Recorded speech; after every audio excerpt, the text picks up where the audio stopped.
Humpty Dumpty sat on the wall. Humpty Dumpty had a great fall.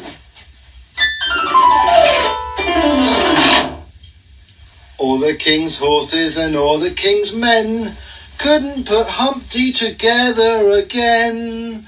So they called an ambulance and they whisked him off to A&E, and he was seen by the triage there, and he was found to have a fractured skull, and he had a sort of subdural hemorrhage there.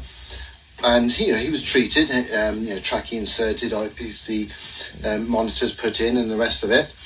He did very well. He came round after 2 weeks, left ICU to subacute, eventually became medically stable, right, after about 4 weeks of the incident. He was off to the rehab centre, right, funded for 6 months. The guy did exceedingly well. Mr. Dumpty, I mean, he liked to be known as the Hump, right? So Mr. Dumpty, really fabulous bloke, and his family were lovely. They were so supportive, they'd be in every day, and let me tell you, the Dumptys, lovely people, right?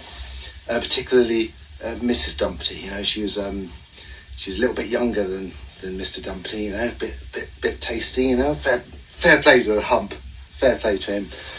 And so he did really, really well. He was up walking, and after his 6 months, he'd regained his full use of his legs and his speech and everything. He walked out of the place, right?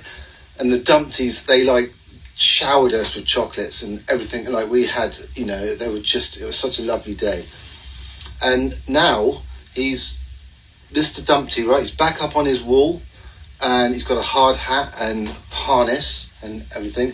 And as for all the king's horses and all the king's men, what the fuck were they thinking?